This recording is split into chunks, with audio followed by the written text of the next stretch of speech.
چالاک چڑیا اور بھولو بندر۔ چالاک چڑیا اور بھولو بندر۔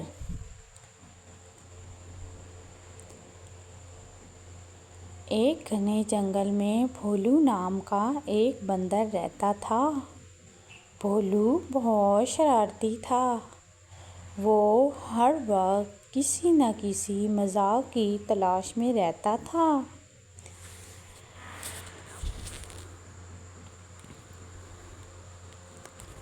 ایک صبح بھولو درخت پر بیٹھا آم کھا رہا تھا۔ اچانک اس نے دیکھا کہ ایک چھوٹی سی چڑیا تنکے جمع کر رہی ہے۔ بھولو ہنس کر بولا، ارے چڑیا بہن، تم اتنی محنت کیوں کر رہی ہو؟ آؤ میرے ساتھ کھیلتے ہیں۔ چڑیا نے مسکرا کر جواب دیا، بھولو بھائی، میں اپنا گھونسلہ بنا رہی ہوں۔ بارش کا موسم آنے والا ہے۔ بھولو زور زور سے ہنسنے لگا، ہا ہا ہا، بارش تو ابھی بہت دور ہے، تم فضول میں محنت کر رہی ہو۔ چڑیا نے کچھ نہ کہا اور اپنا کام کرتی رہی۔ چند دن گزر گئے۔ چڑیا کا خوبصورت گھونسلہ تیار ہو گیا، جبکہ بھولو سارا دن کھیلتا اور شرارتیں کرتا رہا۔ ایک دن آسمان پر کالے بادل چھا گئے۔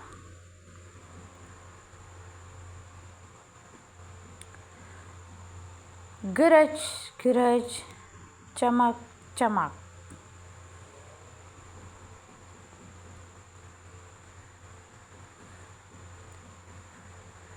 اور پھر موسلا دھار بارش شروع ہو گئی۔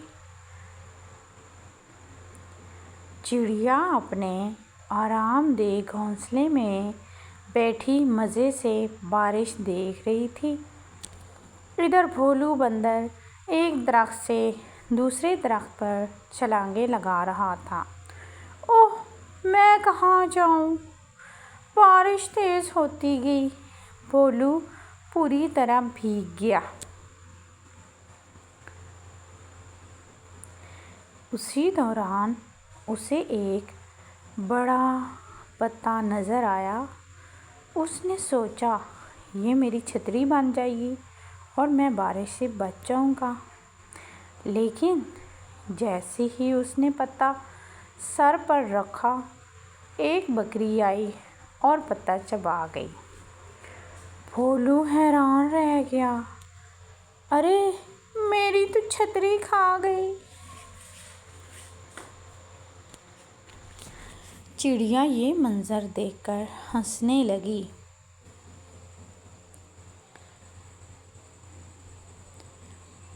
لیکن کہانی ابھی ختم نہیں ہوئی تھی۔ بھولو نے ایک خالی ڈبہ دیکھا اور سوچا، میں اس ڈبے میں گھس جاتا ہوں۔ واہ، اب میں اس میں چھپ جاؤں گا۔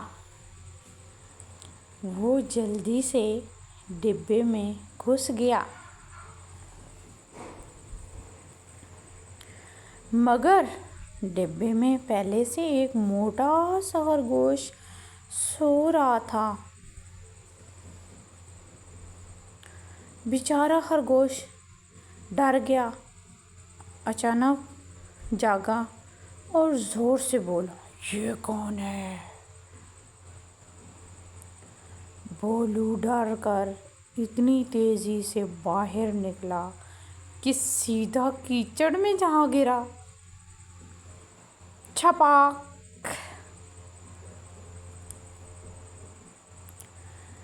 اب بھولو کے جسم پر کیچڑ ہی کیچڑ تھی۔ جنگل کے جانور اسے دیکھ کر ہنسنے لگے۔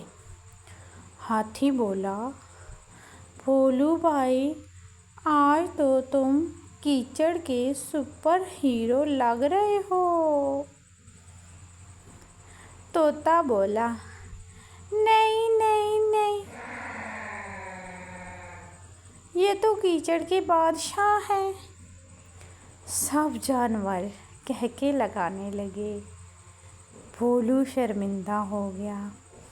اتنے میں چڑیا اڑتی ہوئی بھولو کے پاس آئی اور بولی، بھولو بھائی، اگر اس دن تم نے وقت پر محنت کی ہوتی تو آج تم بارش میں پریشان نہ ہوتے۔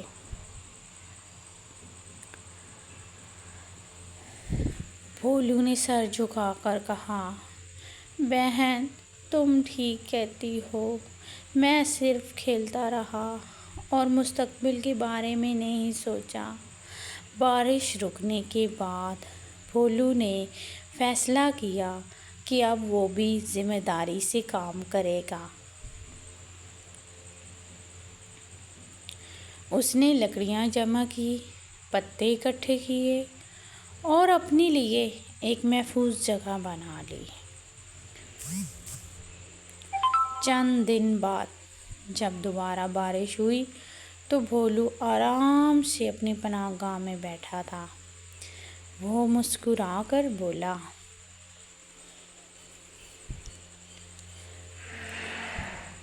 اب سمجھ آیا کہ محنت کا پھل واقعی میٹھا ہوتا ہے۔